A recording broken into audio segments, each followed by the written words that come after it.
I still remember the exact weight of his hand on mine. It wasn't heavy, it wasn't forceful, and that's what made it so terrifying.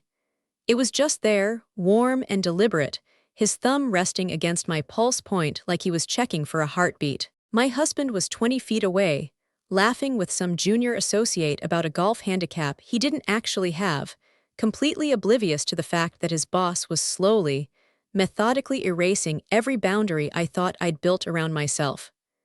My name is Lauren, and I never thought I'd be that woman. You know the one. The one who stands in a kitchen at a corporate party, wearing a dress her husband picked out, holding a glass of wine she doesn't want, and feels her entire life split into two timelines. One where she pulls her hand away, excuses herself, and pretends nothing happened. And another where she doesn't, where she lets it linger just long enough to feel something she hasn't felt in years.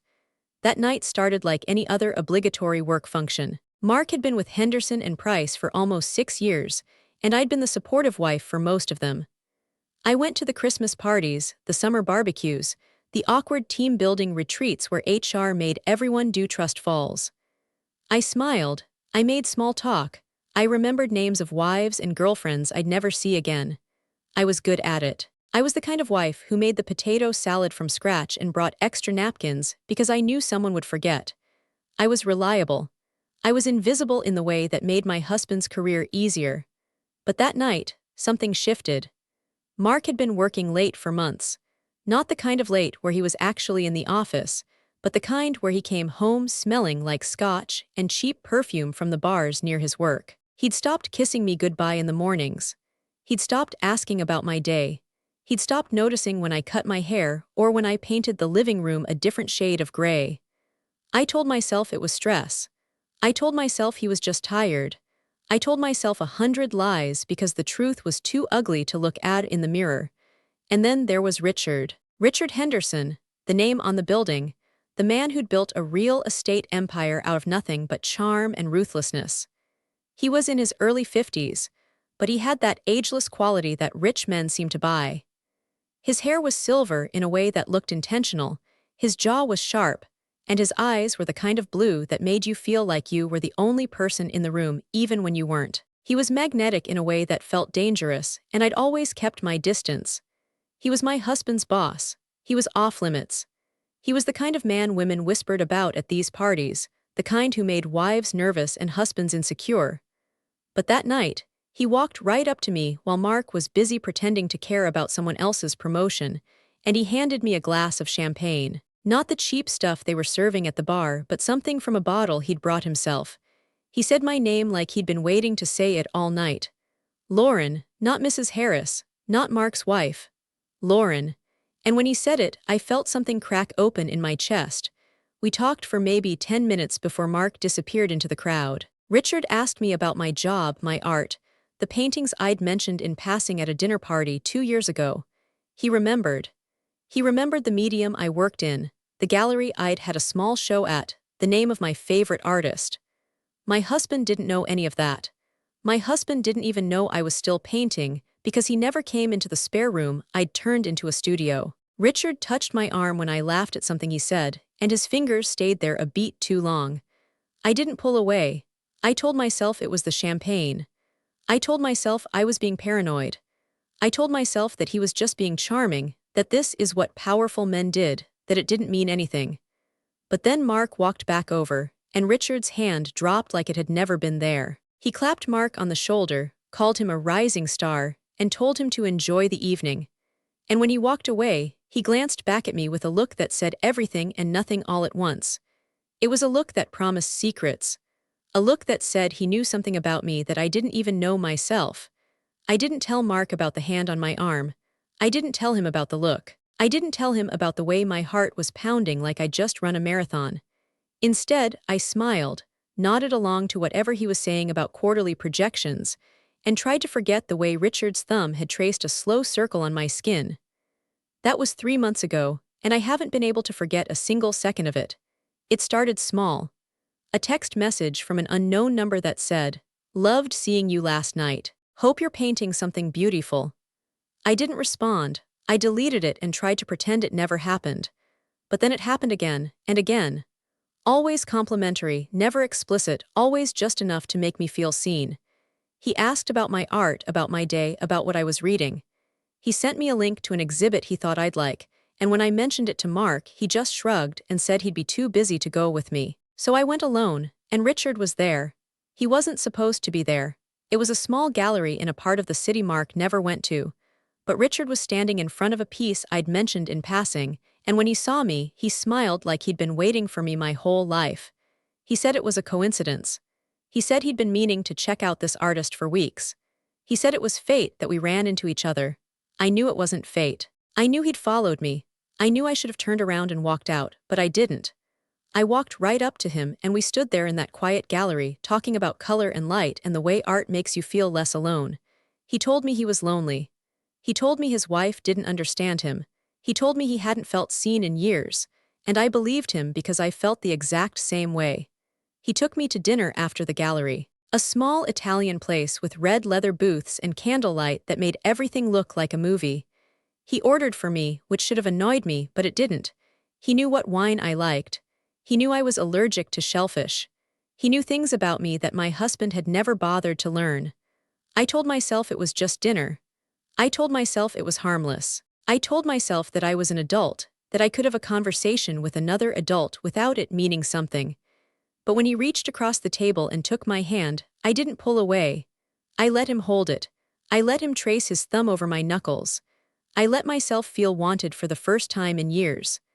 I went home that night and climbed into bed next to Mark, who didn't even stir. He was already asleep, his back to me, his phone glowing on the nightstand with a notification from someone named Tara. I didn't open it. I didn't have to. I already knew what it would say. I'd been ignoring the signs for months, but that night the truth was too loud to drown out. Mark was cheating on me, and I didn't even care. That realization hit me harder than anything Richard had done. I lay there in the dark, staring at the ceiling, and I felt nothing. No anger, no hurt, no surprise.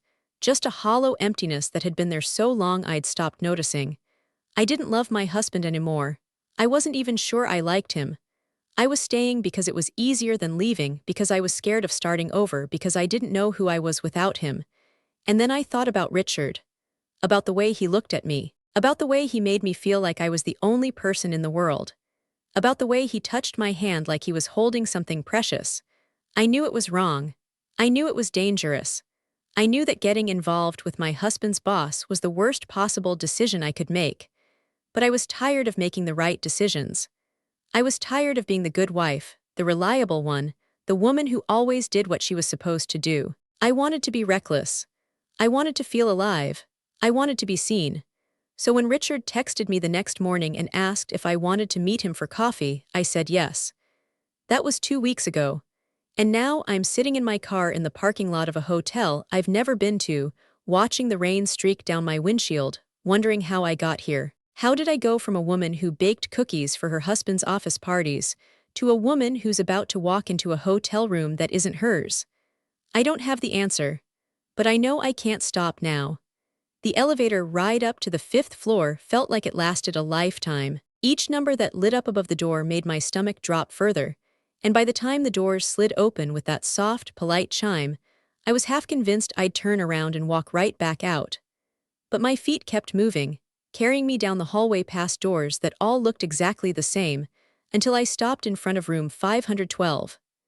I stood there for a full minute, just staring at the gold numbers, my hand raised but not quite knocking. I could hear the faint hum of the air conditioning and the distant sound of traffic from the street below, and I felt like I was watching myself from somewhere far away, like this was happening to someone else. And then the door opened before I could knock. Richard stood there in a simple gray sweater and dark jeans, looking nothing like the polished, intimidating figure I'd seen at every corporate event. He looked softer somehow, almost vulnerable, and when he smiled at me, it wasn't the practiced smile he used in boardrooms.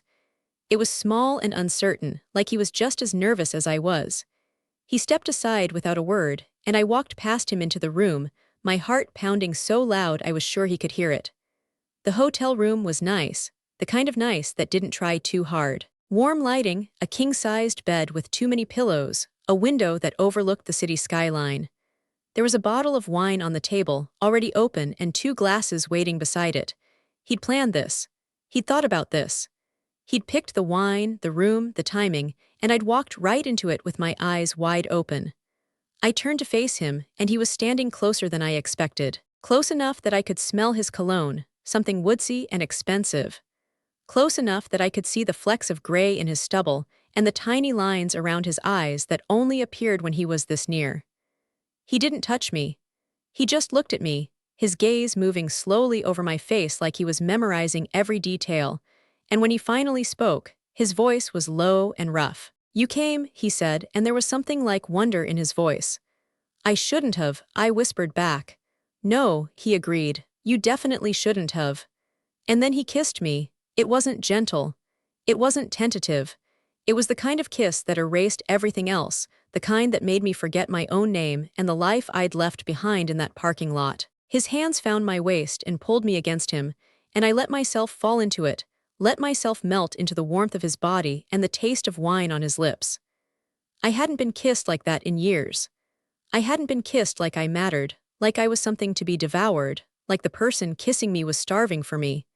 We ended up on the bed, not because I'd planned it, but because my legs gave out and he caught me. His hands were everywhere in my hair on my back, tracing the curve of my hip. And I was everywhere too, my fingers gripping his shoulders, my mouth finding his neck, my body moving in ways it hadn't moved in so long I'd forgotten what it felt like to want someone, to be wanted. But then he stopped. He pulled back just far enough to look at me, his breathing ragged, his eyes dark with something I couldn't name. And he asked me a question that I wasn't ready for. "Are you sure?" I blinked at him, confused. He was the one who'd brought me here. He was the one who'd planned all of this. And now he was asking me if I was sure. I opened my mouth to say yes, to tell him that I'd never been more sure of anything in my life, but the words got stuck in my throat, because I wasn't sure. I wasn't sure about anything anymore. I sat up slowly, pulling my dress back down over my thighs. The room felt colder now, and the wine on the table looked more like a prop than a drink. Richard sat up too, running a hand through his hair, looking frustrated with himself. He didn't reach for me again. He just sat there, staring at the wall, and I could see the tension in his jaw, the way his hands were clenched into fists on his knees. "I'm sorry," he said finally. "I shouldn't have pushed you." "You didn't push me," I said because it was true. He'd never pushed me. He'd just been there, showing up in all the right places, saying all the right things, making me feel like I was the only woman in the world. He'd given me an out, and I hadn't taken it. That was on me. "I wanted this," I continued, my voice shaking. "I still want this, I don't know what I'm doing. I don't know who I am anymore." He turned to look at me then, and his expression softened.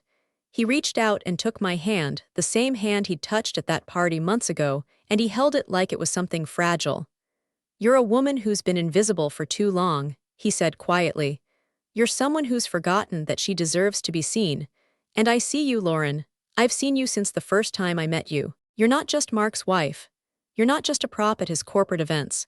You're brilliant and beautiful, and you have a light inside you that he's been dimming for years." I felt tears prick at my eyes, and I hated myself for it. I hated that this man, this stranger, could see me more clearly than my own husband. I hated that his words made me feel more alive than Mark's presence had in years. And I hated that I was sitting here, in a hotel room, letting myself fall apart in front of my husband's boss. But I didn't pull my hand away. We talked for hours after that. We didn't touch, not really. Just held hands and talked about everything and nothing. He told me about his marriage, about the years of silence and resentment that had turned his home into a cold, empty place. He told me about his kids, who were grown now and barely spoke to him. He told me about the loneliness that came with being at the top, the way success didn't fill the void the way he'd hoped it would. And I told him about Mark. About the late nights and the excuses. About the phone I'd found with messages from Tara, a woman I'd never met but whose name I'd come to hate. About the way Mark had stopped looking at me, stopped touching me, stopped caring. I told him about the painting I'd been working on for months, a self-portrait that I couldn't finish because I didn't recognize the woman staring back at me.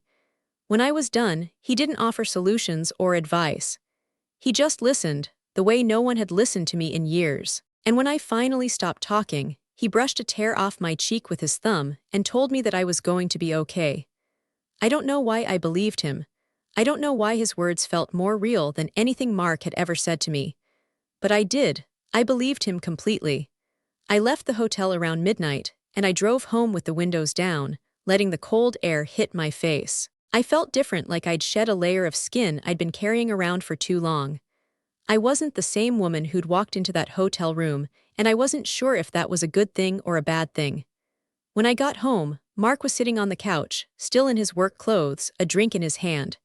He looked up when I walked in, and for a second I saw a flicker of something in his eyes. Guilt, maybe, or suspicion. But it was gone as quickly as it appeared, replaced by the same bored indifference he'd worn for months. "Where were you?" he asked, his voice flat. "I went for a drive," I said, and the lie came so easily it scared me. "I couldn't sleep." He nodded, not pushing, not caring. He took a sip of his drink and went back to watching whatever was on TV, and I stood there in the doorway, watching him, feeling like I was looking at a stranger. This was the man I'd married. This was the man I'd promised to love forever, and I felt nothing for him. Not anger, not sadness, not love. Just a cold, empty nothing. I walked past him and went straight to the guest room, the one I'd turned into my studio. I pulled the tarp off my easel and stared at the half-finished painting, the self-portrait I'd been avoiding for weeks. And for the first time in months, I picked up my brush and started to work. I painted until the sun came up, and when I finally stepped back to look at what I'd done, I saw a woman who was angry and hurt and lost, but also strong. A woman who was ready to stop being invisible. The next few weeks were a blur of secret phone calls and stolen moments. Richard and I met in parking lots and coffee shops, always in different parts of the city, always careful not to be seen together. We talked on the phone late at night, whispering into our pillows like teenagers. We sent each other texts that we deleted immediately, messages that said more than they should. I knew it was dangerous. I knew we were playing with fire, but I couldn't stop. Every time I saw Richard, I felt more alive. Every time I went home to Mark, I felt more dead. The contrast was unbearable, and yet I couldn't bring myself to change it. And then one night, Mark came home early. I was in the kitchen, scrolling through my phone when I heard his key in the lock. I didn't have time to put my phone away, didn't have time to delete the messages. He walked in, saw the look on my face, and walked straight over to me. "Who were you texting?" he asked, his voice calm but sharp. "No one," I said, too quickly. He grabbed my phone out of my hands, and before I could stop him, he was scrolling through my messages. I watched his face go pale, then red, then pale again. He looked up at me, and for the first time in years, I saw something real in his eyes. Rage, hurt, betrayal. "Richard," he said, his voice barely a whisper. "My boss, are you seriously?" "It's not what you think," I said, even though it was exactly what he thought. He laughed, a bitter hollow sound. "You're sleeping with my boss, you're actually sleeping with my boss." "I'm not," I said, and it was true. I hadn't slept with Richard, not yet, but I'd wanted to. I'd wanted to so badly it hurt, and Mark could see it on my face. He threw my phone against the wall and it shattered into 100 pieces. He was shaking, his fists clenched at his sides, and I thought he might hit me. But he didn't. He just stood there, breathing hard, staring at me like I was a stranger. "Get out," he said finally. I didn't argue, I didn't try to explain. I walked past him, grabbed my keys, and walked out the door. And as I drove away from the house I'd shared with him for almost a decade, I realized that I wasn't sad. I wasn't scared. I was free. I drove for hours that night, not knowing where I was going, not caring. The city lights blurred past me, streaking across my windshield like tears I couldn't cry. I ended up at a 24-hour diner on the edge of town, the kind of place with cracked vinyl booths and coffee that had been sitting on the burner too long. I sat in a corner booth, nursing a cup of black coffee I didn't want, and I watched the other patrons filter in and out. A truck driver reading a newspaper, a young couple arguing in hushed tones, a waitress with tired eyes who refilled my cup without being asked. I thought about calling Richard. My phone was shattered, but I could have used the diner's payphone, the one that still existed in the back near the restrooms. I could have dialed his number from memory, the way I'd memorized it weeks ago. I could have told him what happened, could have heard his voice, could have let him soothe me the way he always did. But I didn't, because something had shifted in me the moment Mark threw that phone against the wall. Something that felt dangerously close to clarity. I'd spent months living in this fantasy, this bubble where Richard and I existed outside of reality. But reality had just come crashing through my front door, And now I was sitting in a greasy diner with no phone, no plan, and no idea who I was supposed to be anymore. I stayed there until the sun came up, watching the sky turn from black to gray to pale pink. And when the waitress came over to tell me they were closing for the morning shift, I paid my tab with the last cash I had and walked out into the cold, harsh light of day. I didn't go home. I couldn't. The thought of walking back into that house, of seeing Mark's face or the shattered pieces of my phone on the floor, made my stomach turn. So I went to the only place that felt even remotely safe. My studio. The spare room I'd turned into my sanctuary. It was still dark when I let myself in, the windows facing the alley so the morning light barely reached inside. I stood in the middle of the room, surrounded by canvases and paint tubes and brushes that had dried stiff from neglect. And I looked at the self-portrait I'd been working on, the one I'd started the night after the hotel. She was almost finished now, that woman on the canvas. Her eyes were fierce and her jaw was set and her hands were clenched at her sides like she was ready to fight. I'd painted her in shades of red and gold and deep, angry blue. She was everything I wanted to be and everything I was afraid to become. I picked up my brush and I finished her.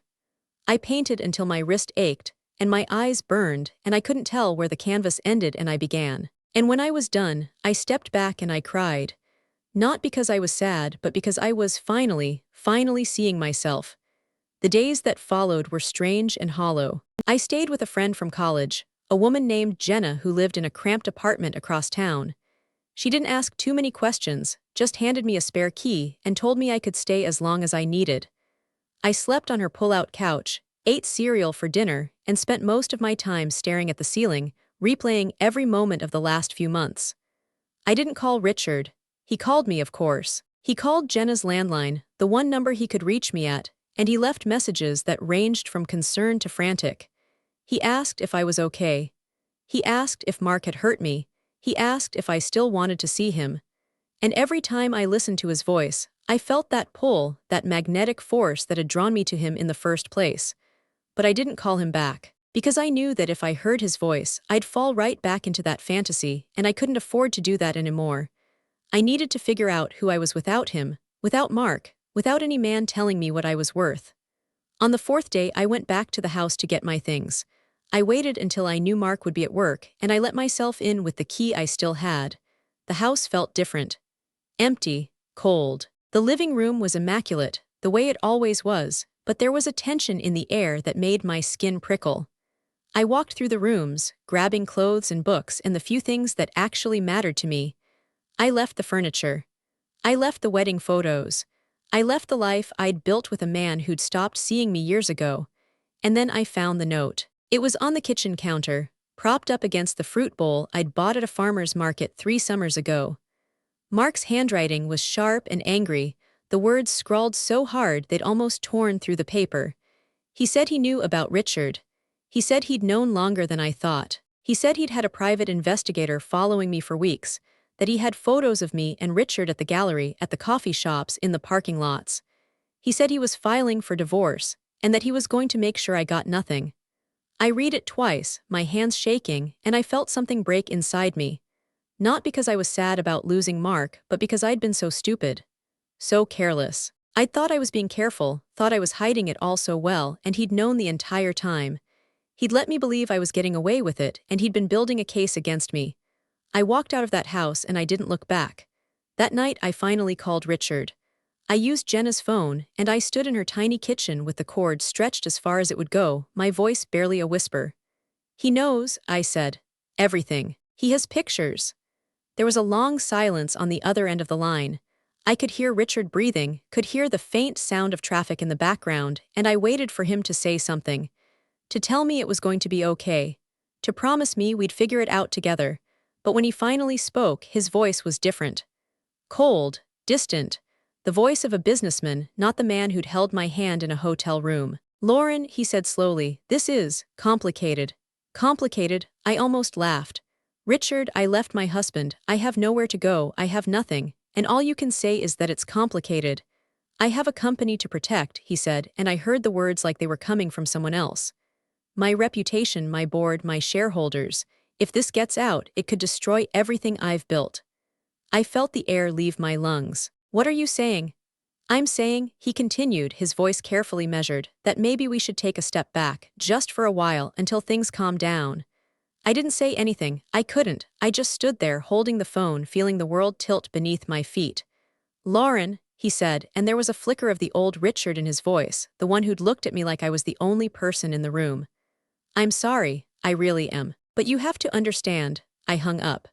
I stood there in Jenna's kitchen for a long time, staring at the phone in my hand, and I didn't cry. I didn't scream. I just felt this cold, hollow numbness spread through my chest, the kind that comes when you realize you've been fooling yourself. I'd thought Richard was different. I'd thought he saw me, really saw me, in a way no one else did. But all he'd seen was a woman he could use, a distraction from his own miserable life. And when things got real, when the consequences started closing in, he'd thrown me aside like I meant nothing. I was alone, completely and utterly alone. But here's the thing about hitting rock bottom. There's nowhere to go but up. I spent the next week in a fog, barely eating, barely sleeping. Jenna tried to get me to talk, to eat, to get out of the apartment, but I couldn't. I just lay on that pull-out couch and stared at the ceiling and replayed every mistake I'd ever made. I thought about Mark, and the years I'd wasted trying to make him love me. I thought about Richard and the fantasy I'd built around a man who'd never really cared about me. I thought about all the ways I'd let myself be invisible, let myself be used, let myself believe that I wasn't worth more. And then, on the 8th day, something shifted. I got up, took a shower, put on clothes that weren't pajamas, and I walked to the nearest coffee shop. I ordered a latte and sat down at a table by the window, and I watched the people walking by. They were all going somewhere, doing something, living their lives. And I realized that I could do that too. I didn't need Mark. I didn't need Richard. I didn't need anyone to tell me I was worth something. I could tell myself. That was the moment I decided to fight back. I went to a lawyer, a woman named Diane who'd been recommended by a friend of a friend. She was sharp and no-nonsense, the kind of lawyer who didn't sugarcoat things. I told her everything. About Mark's affair, about Richard, about the private investigator. She listened, took notes, and when I was done, she looked at me over her glasses and smiled. "Your husband is an idiot," she said. "He cheated on you first. He hired a PI without thinking about what that PI might find on him, and he's been hiding assets for years, which is going to look really bad in court." I blinked at her. "Wait, what?" She slid a folder across the desk. "I did some digging. Your husband has been siphoning money out of your joint accounts for years. Offshore accounts, investments in companies you didn't know about. He thought he was being clever, but he was just being sloppy." I opened the folder and stared at the numbers, the names, the dates. Mark had been stealing from me, from us. While I was sitting at home, painting and baking and pretending everything was fine, he'd been building a secret life and a secret fortune, all on my dime. "You can destroy him," Diane said calmly. "If you want to." I looked up at her, and I felt something I hadn't felt in a long time. Power. Tell me how. The next few weeks were a masterclass in controlled fury.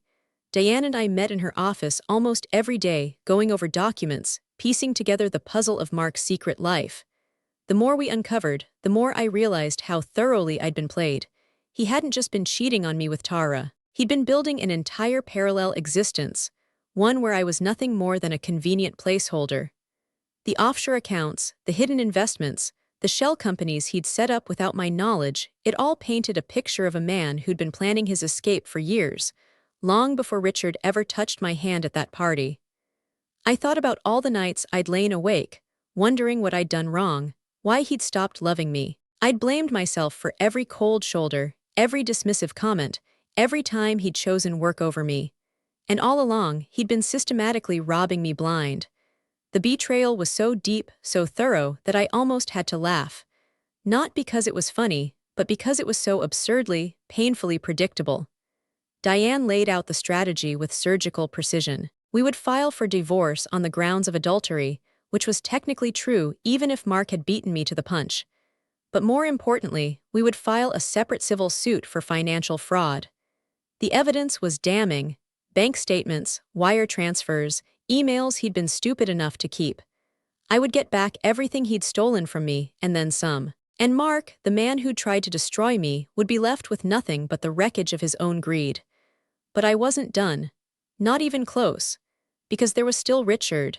He'd made it clear that he was willing to sacrifice me to protect his empire, and I couldn't let that stand. Not because I wanted revenge, though I'd be lying if I said the thought didn't have a certain appeal, but because he'd used me, manipulated me, made me believe I was something special when all I really was a convenient distraction. He'd whispered sweet lies in my ear and then discarded me the moment I became inconvenient. And that, more than anything, was what I couldn't forgive.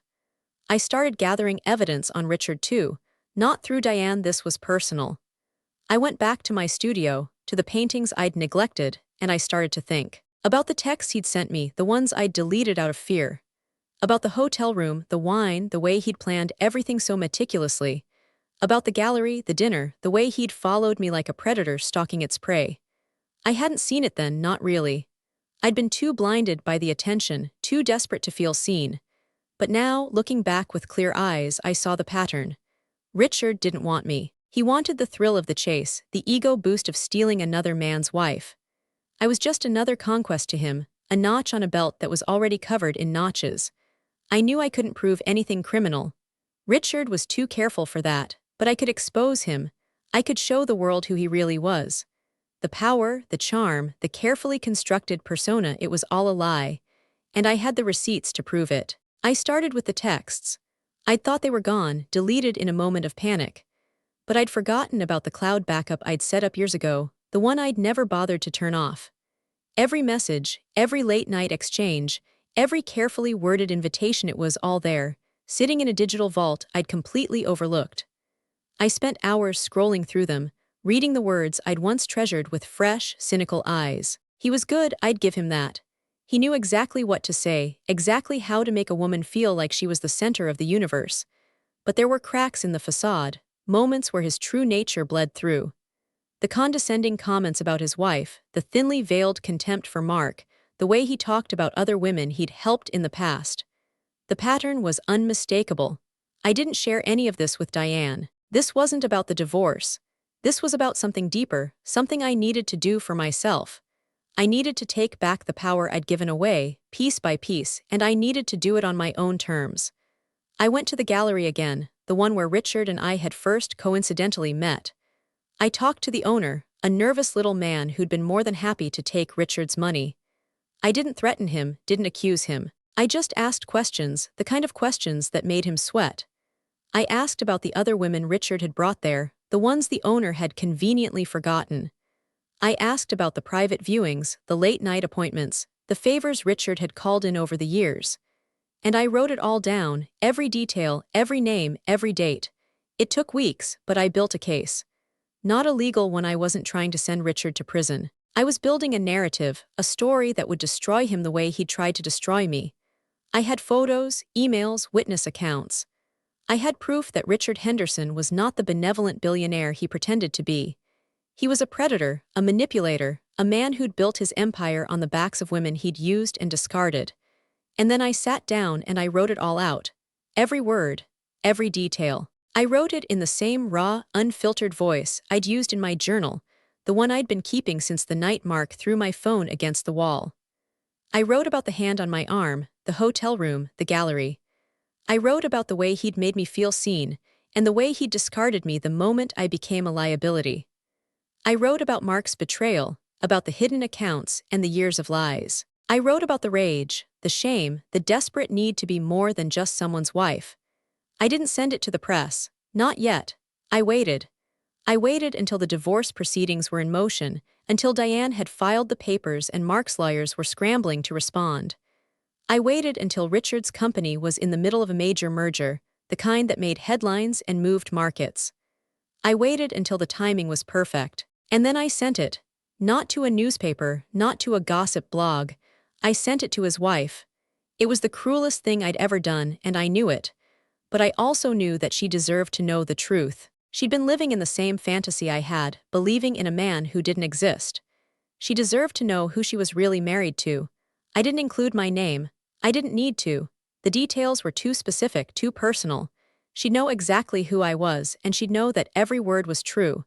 The fallout was immediate and brutal.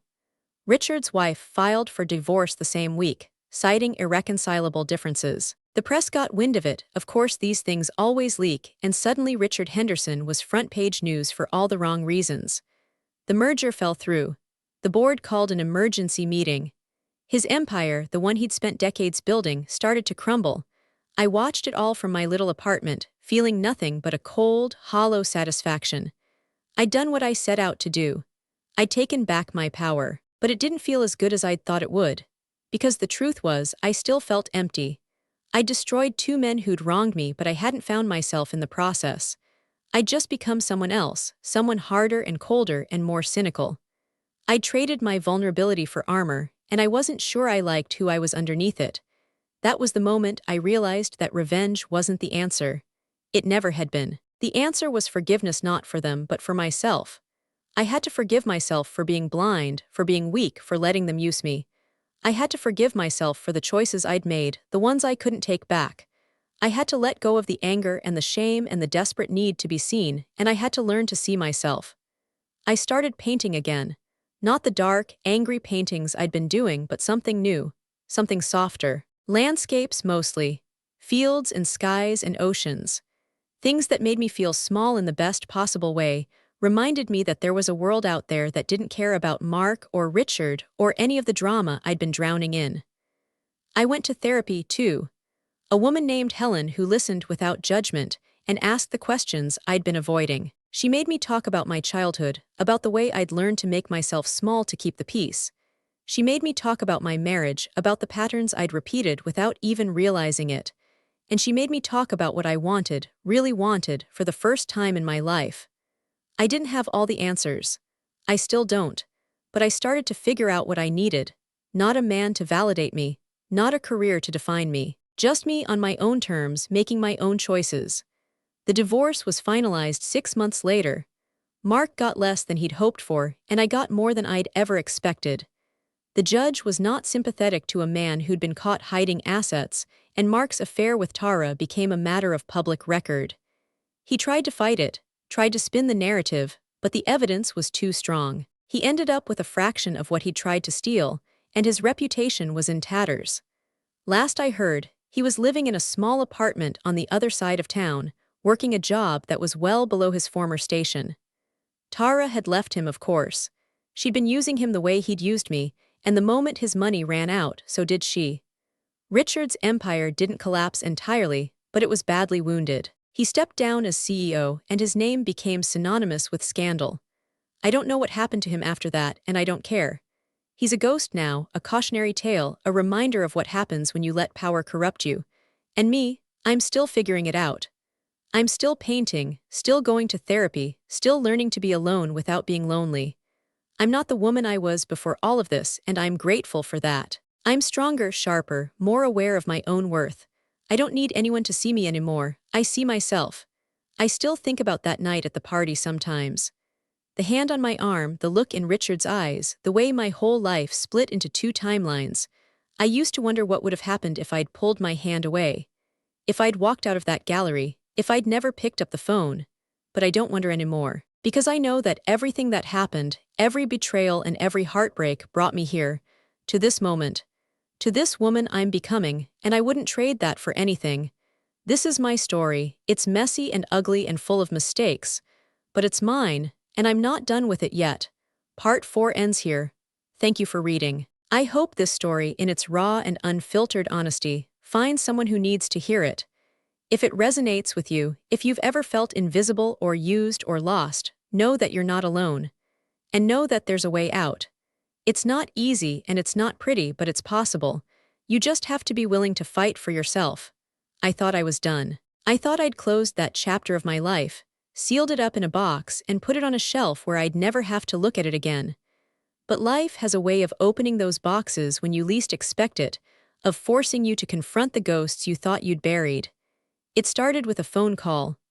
An unknown number, which I almost didn't answer, but something made me pick up, some instinct I couldn't name, and when I heard the voice on the other end, I felt the blood drain from my face. It was Richard's wife, Catherine. I'd never spoken to her before. I'd sent her that dossier, that carefully compiled collection of evidence, but I'd done it anonymously. I'd never wanted to face her, never wanted to look into the eyes of the woman whose life I'd helped destroy. But here she was, on the other end of the line, her voice calm and measured in a way that made me more nervous than if she'd been screaming. "Lauren," she said, and the sound of my name on her lips sent a chill down my spine. "I need to see you." I wanted to say no. I wanted to hang up and pretend I'd never heard her voice. But I couldn't, because there was something in her tone, something that wasn't anger or accusation. It was something else entirely. Something that sounded almost like gratitude. We met at a cafe on the other side of town, a neutral place where neither of us would feel at a disadvantage. I got there early, ordering a coffee I couldn't drink, my hands shaking so badly I had to grip the table to steady them. I didn't know what to expect. I'd imagined this moment 100 times, imagined her confronting me, yelling at me, maybe even throwing something, but I'd never imagined this. Whatever this was. She walked in 10 minutes late, which surprised me. I'd pictured Richard's wife as the kind of woman who was always early, always composed, always in control. But Catherine was different. She was beautiful, yes, in the polished, expensive way that money buys. Her hair was blonde and perfectly cut. Her clothes were designer, her jewelry was understated but real. But there was something tired in her eyes, something that spoke of sleepless nights and tears she'd cried alone. She wasn't the ice queen I'd imagined. She was just a woman, broken and hurt, just like me. She sat down across from me, and for a long moment we just looked at each other. Two women who'd loved the same man, been betrayed by the same man, been discarded by the same man. There was a strange kinship in that, a bond forged in the fires of his selfishness. "Thank you," she said finally, and the words hit me like a physical blow. I stared at her, my mouth open. "What?" "Thank you for sending me that information," she continued, her voice steady. "I know you did it anonymously. I know you didn't want me to know it was you, but I figured it out, and I needed to tell you, I needed to thank you." I shook my head, confused. "I destroyed your marriage. I ruined your life. Why would you thank me?" She laughed, a bitter, hollow sound. "You didn't destroy my marriage, Lauren. My marriage was already destroyed. Richard had been cheating on me for years. With you, with other women, with anyone who'd give him the time of day. I knew it on some level, I just didn't want to admit it. I'd built my whole life around him, around being his wife, around the image of the perfect power couple. And I was so scared of losing that, of losing everything, that I let him walk all over me." She paused, her eyes glistening. "You gave me the push I needed. You gave me the proof I needed to finally leave. And I'm not going to lie to you, it's been hard. Harder than anything I've ever done. But I'm free now. I'm free of him, and I'm free of the lie I was living, and I owe that to you." I didn't know what to say. I'd spent so long hating Richard, hating myself, hating the whole situation. I'd never once considered that Catherine might see it as anything other than a betrayal. But here she was, thanking me, and it was the most surreal moment of my entire life.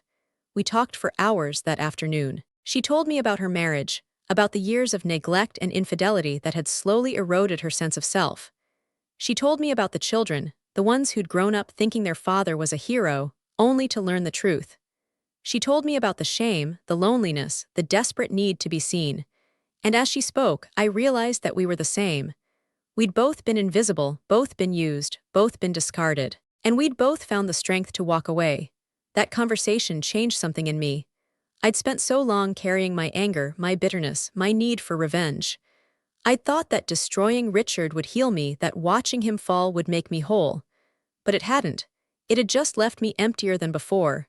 What I'd needed wasn't revenge. It was connection. It was understanding. It was the knowledge that I wasn't alone. Catherine and I became friends after that. Not in the way you'd expect. We weren't bonded by shared trauma, not exactly. We were bonded by shared survival. We talked on the phone, met for coffee, even went to a gallery opening together once. We didn't talk about Richard much. We talked about ourselves. About what we wanted, what we were afraid of, who we were becoming. She was starting her own business, a small interior design firm that catered to women who were rebuilding their lives. I was painting again, actually painting, not just hiding in my studio. We were both trying to figure out who we were without men defining us. And then Mark showed up at my door. It was a rainy Tuesday, the kind of day that made you want to stay in bed with a good book and pretend the outside world didn't exist. I was in my studio, my hands covered in paint when the doorbell rang. I ignored it at first, thinking it was just a delivery or a neighbor. But it rang again, and finally I answered, irritated and impatient. He looked terrible. Mark had always been the kind of man who took care of himself, who never left the house without looking put together. But the man standing on my doorstep was a ghost of his former self. His clothes were rumpled, his face was unshaven, his eyes were red and sunken. He looked like he hadn't slept in days, like he'd been drinking too much, like he'd aged 10 years in the few months since I'd last seen him. "Lauren," he said, and his voice cracked on the syllable. "Please, I need to talk to you." I should have slammed the door in his face. I should have told him to leave, to never come back, to rot in the hole he'd dug for himself. But I didn't, because I saw something in his eyes that I'd never seen before. Humility, desperation. The desperate, pathetic need of a man who'd lost everything and didn't know how to cope. I let him in. We sat in my living room, the same living room I'd painted a different shade of gray, and I watched him fall apart. He told me about the divorce, about the legal fees, about the humiliation of being publicly exposed. He told me about Tara, who'd left him the moment the money dried up. He told me about his job, his ruined reputation, the fact that he'd had to sell the house we'd shared. He told me about the drinking, the sleepless nights, the crushing weight of knowing he'd destroyed everything. "I'm sorry," he said, and for the first time in years I believed him. "I'm so sorry, Lauren, for everything. For the cheating, for the lies, for the way I treated you. I was so wrapped up in myself, so focused on my own ambitions, that I forgot you even existed. I forgot that you were a person with your own dreams and your own needs. I used you and I discarded you, and I don't deserve your forgiveness. But I needed to say it. I needed you to know that I know what I did." I sat there, listening, and I felt something shift inside me. Not forgiveness, not yet, but something close. Something that made me see him not as the villain of my story, but as a flawed, broken human being who'd made terrible choices. "Thank you," I said finally. "Thank you for saying that." He looked up at me, hope flickering in his eyes. "Does that mean, do you think we could ever?" "No," I said, and the word was soft but firm. We can't go back, Mark. What we had is over. It's been over for a long time. I'm not the same woman I was, and I don't want to be. I don't want to go back to being invisible." He nodded slowly, and I saw the acceptance in his eyes. I know, I wanted to try. I wanted to see if there was anything left to save." "There isn't," I said. "But that doesn't mean we can't move on. That doesn't mean we can't heal. I hope you find that, Mark. I hope you find a way to forgive yourself and build something new." He left after that, and I watched him walk down the street, his shoulders hunched, his hands in his pockets. I felt a pang of something, pity, maybe, or nostalgia. But it was small, a distant echo of the love I'd once felt. I closed the door and leaned against it, and I realized that I was okay. I was more than okay. I was free. I went back to my studio that night and I painted something new. A sunrise. Golden and warm, spreading across the canvas like hope. It was the most optimistic thing I'd painted in years, and it felt like a promise. A promise to myself that I would keep moving forward, keep growing, keep becoming whoever I was meant to be. The months that followed were quiet but full. I had my painting, my friends, my therapy. I had a life that was mine, built on my own terms. I didn't need a man to validate me. I didn't need revenge to make me whole. I just needed to keep showing up, keep trying, keep being honest with myself. And then, on a random Thursday, I met someone. His name was Alex, and he was a carpenter who'd been hired to fix the windows in my building. I saw him in the hallway, covered in sawdust and sweat, and he smiled at me. It wasn't the practiced, calculated smile of a man who wanted something. It was just a smile, simple and open and honest. I didn't fall in love with him right away. I was too careful for that, too wary of getting hurt again. But we started talking, and he was easy to talk to. He didn't try to impress me or manipulate me. He just listened, and he shared his own stories, and he made me laugh. He was patient and kind, and he never pushed me. One night, he asked me to dinner, and I said yes. It was a small, quiet place with good food and warm lighting, and we talked for hours about nothing and everything. He told me about his daughter, a little girl who lived with her mother across town. He told me about his ex-wife, who'd left him for a wealthier man, and about the loneliness he'd felt in the years since. He told me about his dreams, his fears, his hopes, and I told him about my story, the whole thing, the affair, the betrayal, the revenge. I told him about Mark and Richard and Catherine, about the darkness I'd been through and the woman I'd become. I held nothing back. I wanted him to see me, all of me, the good and the bad. Because if he couldn't handle it, I didn't want him. He listened without judgment, and when I was done, he reached across the table and took my hand. "I'm glad you told me," he said, "and I'm glad you survived all of that. You're one of the strongest people I've ever met." I smiled, and for the first time in a long time, I believed it. We're together now, Alex and me. It's not a fairy tale, not perfect. We argue sometimes, and we both have baggage, and there are days when I still feel the weight of everything I've been through. But he sees me, he really sees me, and I see him, and that's enough. I still paint. I still go to therapy. I still talk to Catherine, who's become one of my closest friends. I still think about Richard sometimes, but not with anger anymore. Just with a distant sadness, a reminder of how far I've come. And Mark. I don't know what happened to him. I don't care. He's not part of my story anymore. This is my story, and I'm writing it the way I want it to be written. I used to think that my life was defined by the men in it, by their betrayals and their failings. But I know now that it's not. My life is defined by me. By the choices I make, the strength I find, the person I become. I'm not invisible anymore. I'm here, I'm present, and I'm not going anywhere. This is the final part of my story, or maybe it's just the beginning. I don't know. And for the first time, I'm okay with not knowing. I'm just going to keep living, keep painting, keep growing, and I'm going to be happy. Truly, deeply, unapologetically happy, because I deserve it, and so do you. Thank you for listening. Thank you for being here. And remember, no matter what you've been through, no matter how dark it gets, there's always a way through. You just have to keep going.